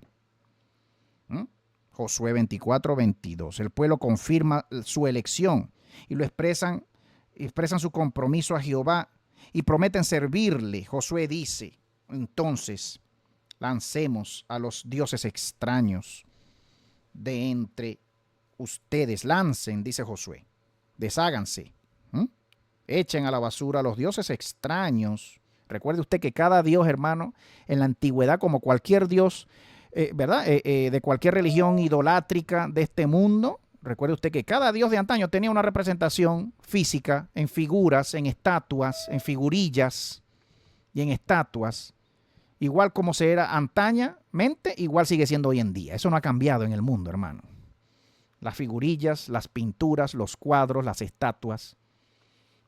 Echen de ustedes, echen a la basura. Dice aquí, throw away. Aquí dicen, throw away, echen a la basura. Las figurillas, las estatuas, los bustos de entre ustedes y aseguren sus corazones para Jehová, el Elohim de Israel, los dioses de Israel. Y el pueblo le dijo a Josué: serviremos a Jehová, nuestros dioses, y le obedeceremos, dijo Israel. Josué 24, del 23 al 24. Los versos 25 y 26 enumeran la secuencia de acciones que generalmente siguen la formalización de una alianza, a la conclusión de un pacto entre un señor y sus súbditos. Es un pasaje interesante de leer. Mire cómo dice los versos 25 y 26 del capítulo 24 del libro de Josué. Dice así: en ese día Josué hizo un pacto para el pueblo. Y allí en Siquén él reafirmó para ellos decretos y leyes. Se reafirmaron ahí y delante de los Jehová, de los Elohim. Y Josué grabó estas cosas en el libro de la ley de Dios. Luego él tomó una piedra grande, una gran roca, y la puso allí, debajo del cedro, under the oak, un cedro, cerca del lugar santo de Jehová, cerca del santuario, del templo de Jehová. Esta no era la primera vez que los israelitas habían escogido a Jehová. No era la primera vez, hermano. Abraham había respondido positivamente a la propuesta de dejar su tierra y de mudarse a Canaán. El pueblo había decidido seguir a Moisés, quien había prometido liderarlos fuera de Egipto con la ayuda de sus Elohim, de su Jehová, durante el desierto, durante esas vagancias. En el desierto, esos viajes, el pueblo había escogido servir a Jehová, a los Elohim, después de abandonarlo y de preguntarse, ¿verdad?, de cuestionarse su habilidad para cumplir sus promesas. El cambio de la aceptación y el abandono, de la lealtad y de la traición, de decisiones reafirmadas y de decisiones retomadas, sobre el hecho, estos cambios testifican sobre el hecho de que Moisés, Josué y toda la población estaban conscientes de la posibilidad de escoger cambios, de escoger lados, de cambiar de lado en cualquier momento. Los Elohim, a quienes ellos se volvían para ofrecérseles sus servicios a cambio de ayuda y de protección, eran numerosos. Hay que finalmente llegar a esa conclusión a partir de la lectura, pero no es como usted lee, no es como yo leo. Usted y yo leemos esos libros como leer Condorito. Usted y yo leemos estos libros en su Biblia querida de usted. Y yo leo mi Biblia querida, mía, desde siempre, como leer Mafalda, como leer Condorito, como leer Comiquita, como leer revistas, Cosmopolitan. Así ha leído usted su Biblia toda la vida. Así la he leído yo y así la leí hasta hace mucho. Hasta ya hace 5 o 4 años que dejé de leerla así. Ya no podemos seguir leyendo esos libros así. No puedes tú seguir leyendo esos libros así, hermano, hermana, amigo, pastor, pastora. Detente, por favor. No debemos olvidar un tema presentado con igual claridad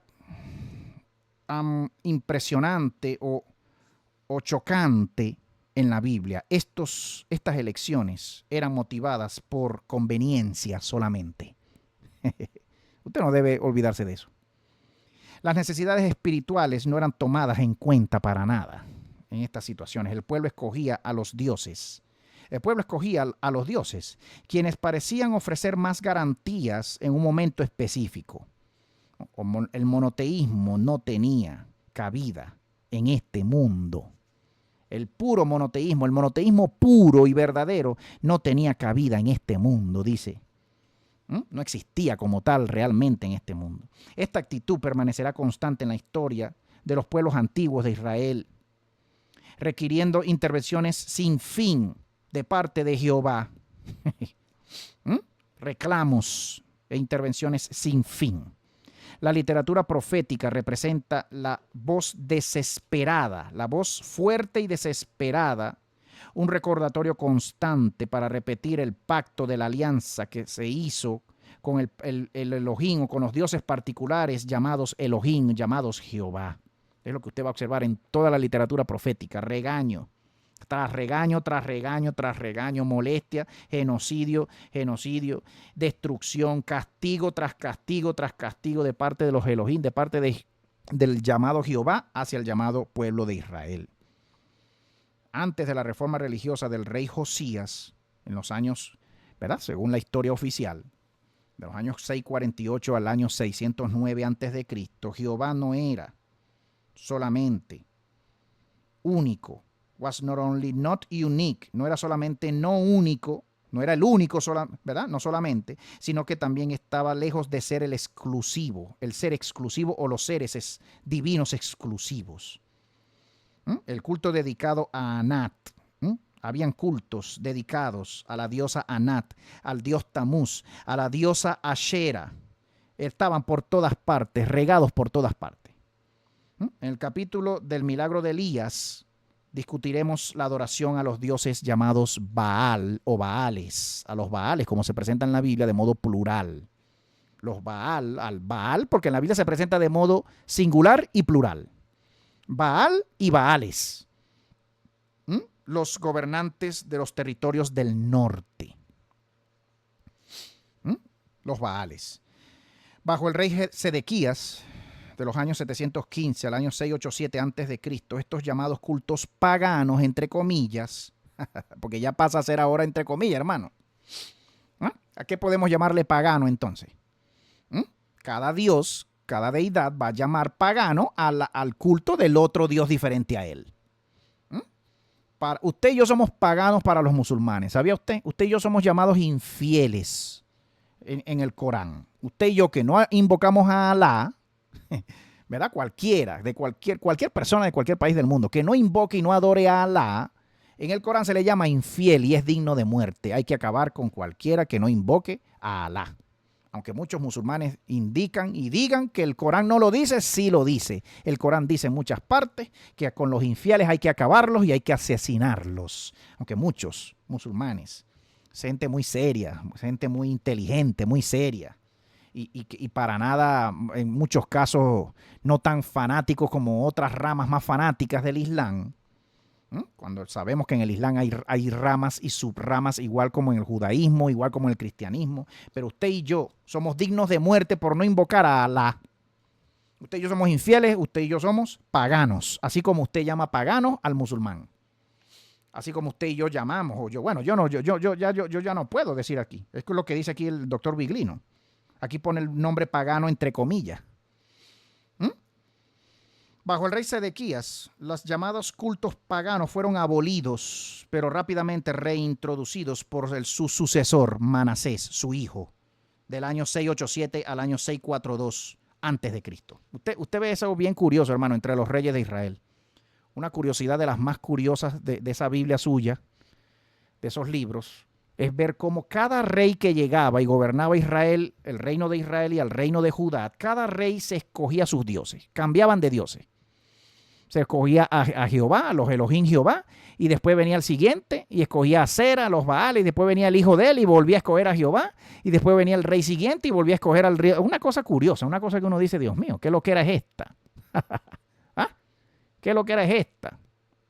Este cambio de dioses. Si Jehová fuese el verdadero, el todopoderoso, ¿cómo vamos a dejar al todopoderoso, hermano? Usted no se haría esa pregunta. Usted no se la hace si de verdad ese Jehová era todopoderoso. ¿Por qué se cambiaba tan rápido y tan frecuentemente el culto? ¿Cómo Salomón, el ser más sabio, el rey más sabio de todos los tiempos, terminó siendo un pagano adorando a cuanto Dios y a muchos dioses diferentes? El supuesto hombre, el supuesto rey o raza de individuos más sabios, y más justos y más santos de todos los tiempos, el llamado rey Salomón, adorando a 1000 dioses y un culto y un templo y un santuario a cuanto Dios, dice el libro. Usted no puede ignorar ese hecho. Yo ya no lo ignoro. Yo ya no lo ignoro. Y como no lo ignoro, tengo que hacer algo. Tengo que reaccionar a la fe que me han enseñado y que me inculcaron desde niños. A los libros y a la fe y a las doctrinas que me enseñaron y me inculcaron desde niño. Yo ya no lo tomo, hermano, de modo suave. No puedo. Yo no puedo. Si a usted no le importa, si a usted eso no le importa, para estudiar su fe, para reestudiar al objeto, al ser al quien usted dice ser el ser supremo con nombre. Usted lo llama por el nombre Jehová, usted lo llama por el nombre Jesús, otro nombre muy curioso de estudiar también cuando vayamos a estudiarlo. Muy curioso, hermano, estos nombres que invocamos como dioses únicos y perfectos. Yo me voy a detener, yo escojo detenerme y lo he hecho, mi esposa y yo y este ministerio hemos escogido. Hemos perdido mucho, porque sí hemos perdido en eso, pero hemos ganado mucho más. Hemos ganado nueva fe, renovada fe, fe más profunda, fe más verdadera. Cuando dejamos de invocar dioses curiosos y extraños, muy posiblemente demonios, estamos invocando todos. Yo he dejado de hacerlo. Yo me detengo, hermano. No sé usted si usted puede, si usted tiene fuerza suficiente. Yo la he tenido, la he pedido al Ser Supremo, me la ha dado, yo lo he hecho, mi esposa y yo lo hacemos. Y muchos que nos siguen y nos oyen y que no nos oyen a nosotros precisamente también lo han hecho y han salido de cuanto engaño y de mucha religión y lo siguen haciendo y se seguirá haciendo y habrán unos que lo harán en la vida, habrán otros que no. Pero lo importante es que en algún momento te detengas y nos detengamos y consideremos estos pensamientos. Mira acá, disculpe usted para ir terminando esta transmisión del día de hoy, hermano. Ya van a ser casi las 6 acá en Colombia. Mira acá. Bajo el rey Sedequías, los llamados dioses paganos fueron reintroducidos rápidamente después por su hijo Manasés. Como lo dice el libro de Reyes, Segunda de Reyes, versos 3 y 4 del capítulo 21, Manasés erigió altares a Baal y le hizo un obelisco a la diosa Acera. Muy curioso, ¿por qué se le dedica un obelisco a la diosa? Si el obelisco es la representación física del miembro viril masculino, ¿a quién se está honrando de verdad? ¿A una deidad femenina o a una deidad masculina? A usted todo el tiempo se le ha hecho creer que la diosa Acera era una diosa femenina. No vaya a ser que haya sido un dios masculino. Porque los obeliscos que son representación fálica del falo del hombre, del sexo masculino, y que eran monumentos a dioses masculinos, dicen los antropólogos, los arqueólogos. ¿Cómo es que entonces aquí dice que este obelisco era dedicado a Acera, la diosa, llamada supuestamente femenina y quizás siendo masculino? Y que nos han dicho toda la vida al revés, haciéndonos creer que Jehová posiblemente era masculino cuando hay indicios de que haya podido ser femenino. Y que Acera se nos ha dicho toda la vida y en el libro se nos muestra como femenina cuando hay posibilidad de que haya sido masculino. Y que el nombre Asherá es la misma raíz del nombre Israel, el reino del norte. Porque ¿quién era la deidad del norte? Las deidades del norte eran los Baales, las Acera. Las Acera o los Acera, los Israel. ¿Quién es el reino del norte? Israel. ¿Quién es el reino del sur? Judá. Bueno, ahí se la dejo. El dios Manasés, el rey Manasés, erigió altares a Baal y le hizo un obelisco a Acera. Así como Ahab o Acab, que en español es Acab, en inglés es Ahab con H, el rey de Israel había hecho anteriormente. Él se arrodilló a todo el ejército de los cielos, Manasés. Aquí está hablando del rey Manasés, hijo del rey Ezequías. Él se arrodilló a todo el ejército de los cielos y los adoró. Él le construyó altares en el templo de Yahweh. También adoraba a Yahweh, hermano. El verso dice que así como adoraba a Yahweh, a Jehová, también adoraba a Acera y a Baal y a todos los demás. A todo el ejército de los cielos. Jehová era uno de ellos y a todos los adoraba al mismo tiempo, Manasés. Como decimos hoy por hoy, hermano, no vaya a ser, ¿verdad? Como decimos hoy por hoy y muchos hacen hoy por hoy, hay que estar bien con Dios y con el diablo. Hay que estar bien con Dios y con el diablo, así como muchos creen hoy por hoy. Se hacen llamar cristianos, se hacen llamar muy devotos de la Virgen, de no sé quién, del Dios verdadero, del supuesto Dios verdadero, pero usted los ve después metidos por allá con la bruja de la calle, al final de su calle, haciendo brujería, invocando demonios. Como muchos se hacen llamar cristianos y después usted se entera que son masones y son llamados cristianos, y muchos pastores hoy por hoy también en Latinoamérica y sobre todo en los Estados Unidos. Cuanto pastor, cuanto ministro que se hace llamar cristiano es masón, es satanista. No vaya a ser que el Cristo que adoran en un sitio sea el mismo Satanás que adoran en el otro sitio. No vaya a ser. Porque lo adoran sin problema. Y lo dicen de frente. No, hay que estar bien con Dios y hay que estar bien con el diablo. Es la filosofía de vida de muchos que me oyen acá y que me están oyendo aquí, que lo saben. Mi pregunta es, ¿quién es ese llamado Dios? ¿Y quién es ese llamado diablo?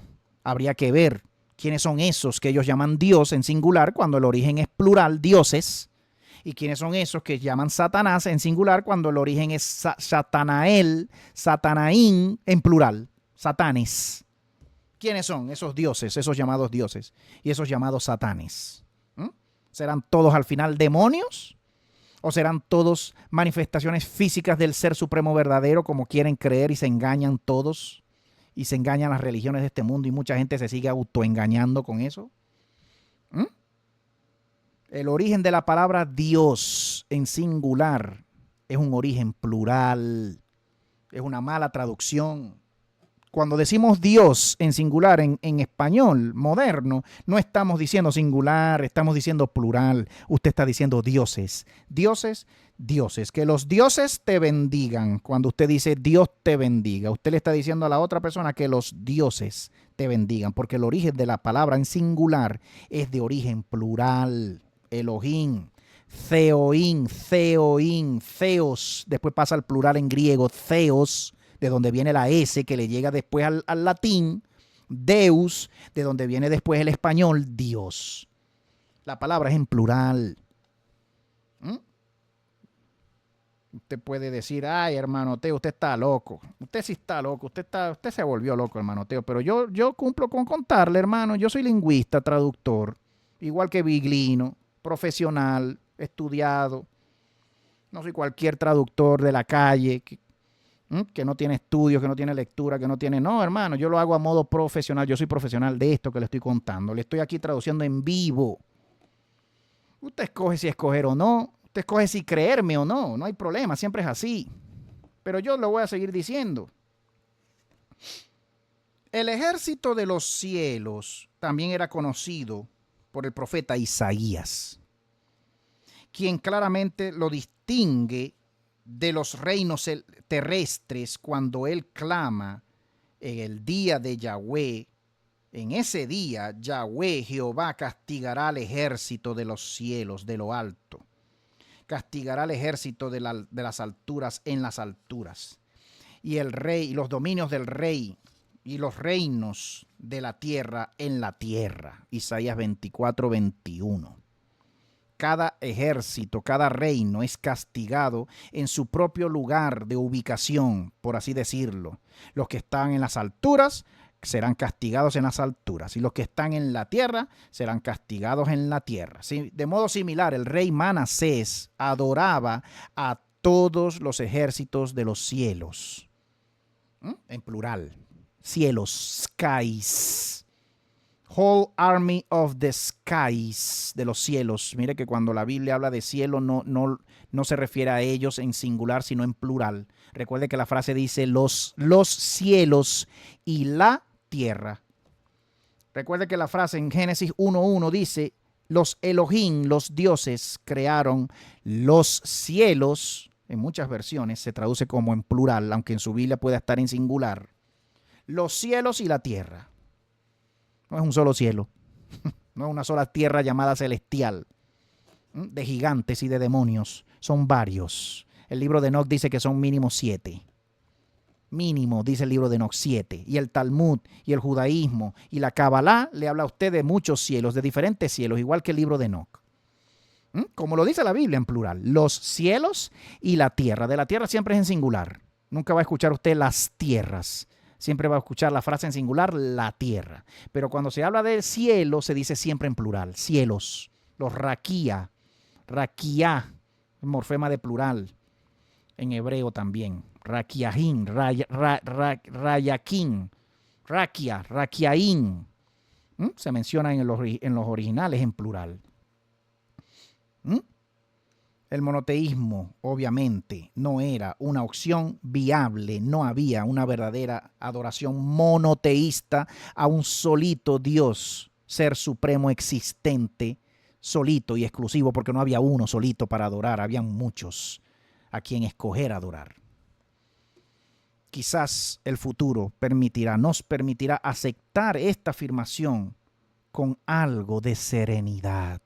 Dice acá finalmente, para ir terminando, y dice de un modo esperanzador, este autor, Mauro Biglino, él tiene esa esperanza, yo también. Mira cómo termina esta frase de este capítulo 6, de esta parte 17. Quizás el futuro nos permitirá aceptar esta declaración, esta afirmación, esta última, con algo de serenidad.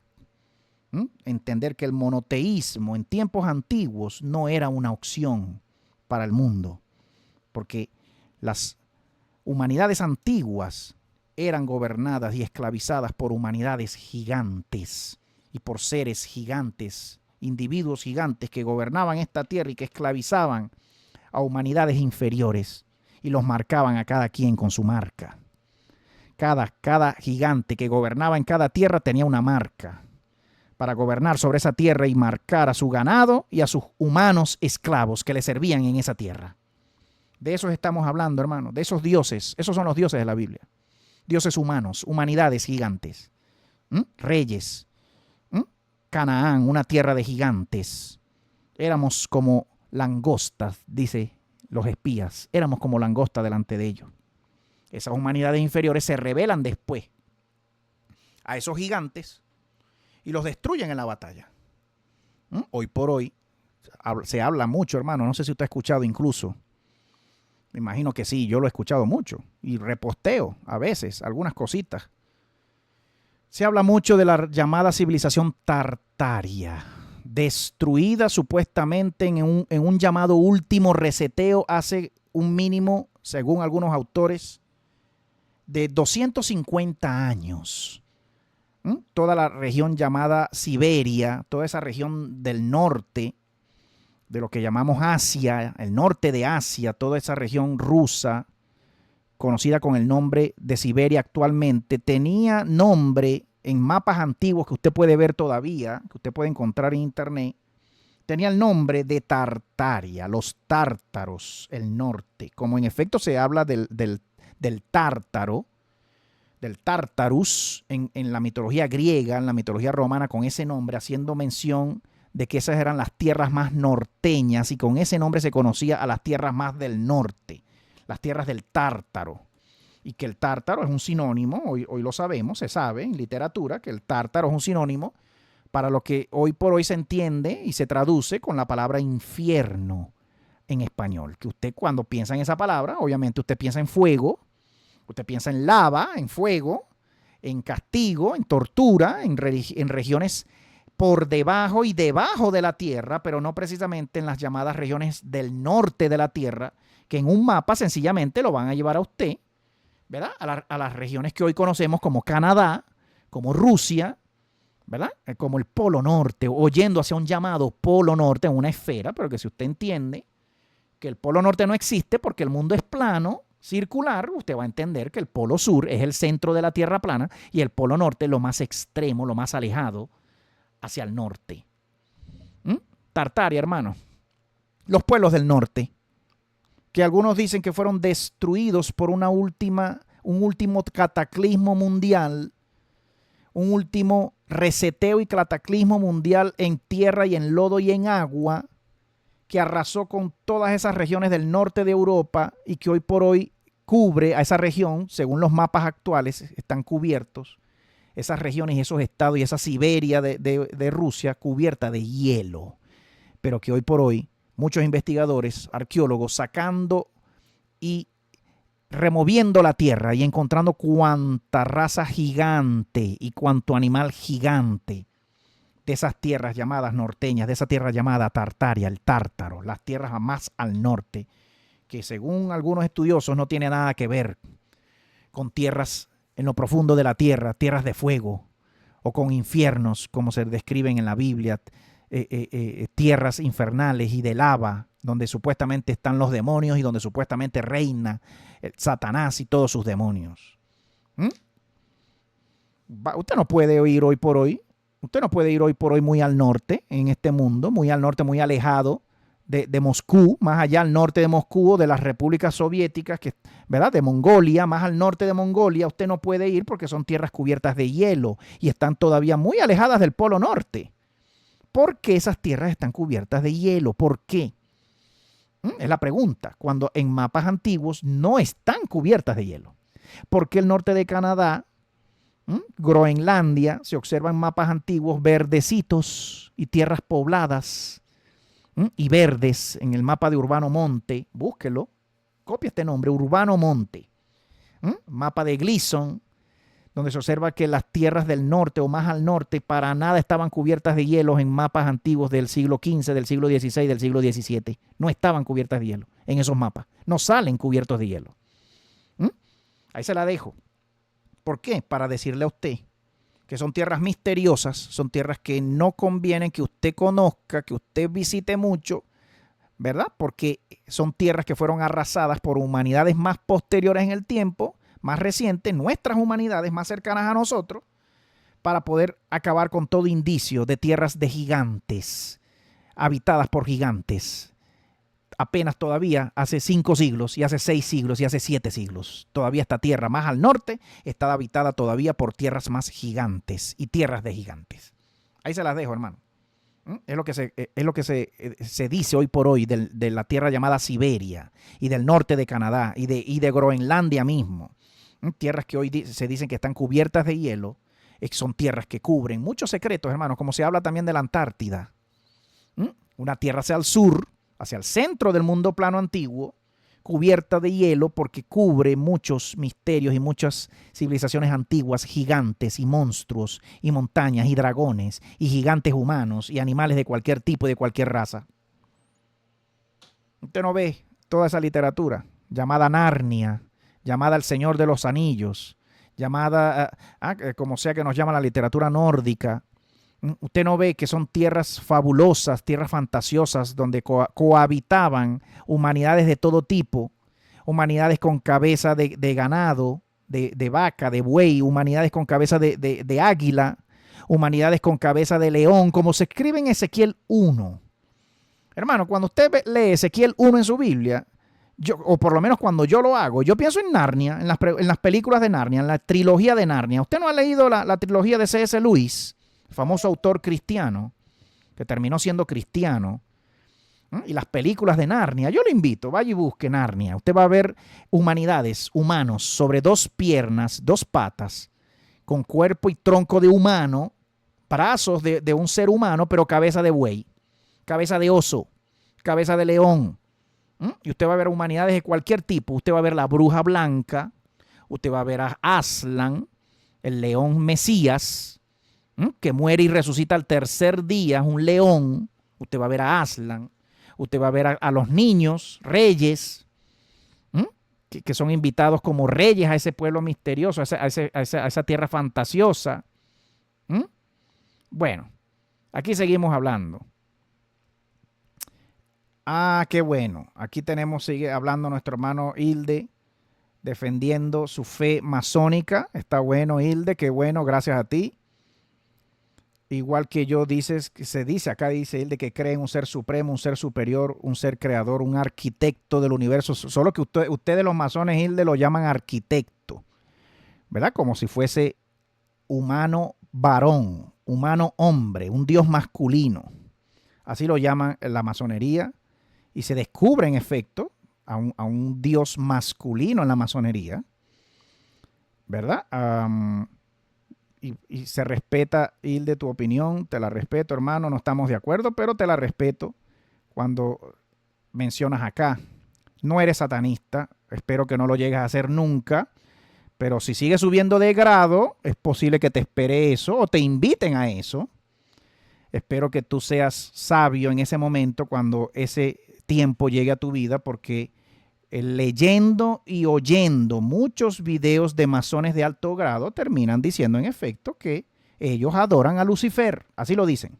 Masones de alto grado. Te invito a buscar esos videos. Yo mismo te puedo mandar algunos links, Hilde, y a todo hermano, amigo masón, quizás en grados menores todavía, donde todavía no te lo terminan de decir, pero que si ya te pones a leer o a escuchar a masones de alto grado y a los de los grados más altos, diciendo y de frente que en efecto se adora a Satanás, entonces terminas identificando al llamado arquitecto del universo de la masonería con el llamado Satanás de los libros, con el llamado Lucifer de los libros.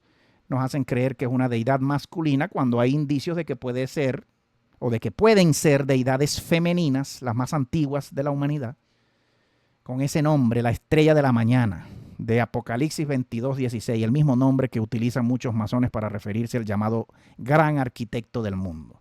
Te mando un abrazo, Hilde, les mandamos un abrazo a todos. No es personal contra nadie, obviamente. El Ser Supremo perfecto existe, pero no es para mí el gran arquitecto de la masonería, para mí no lo es. Estoy hablando de otro tipo de persona suprema.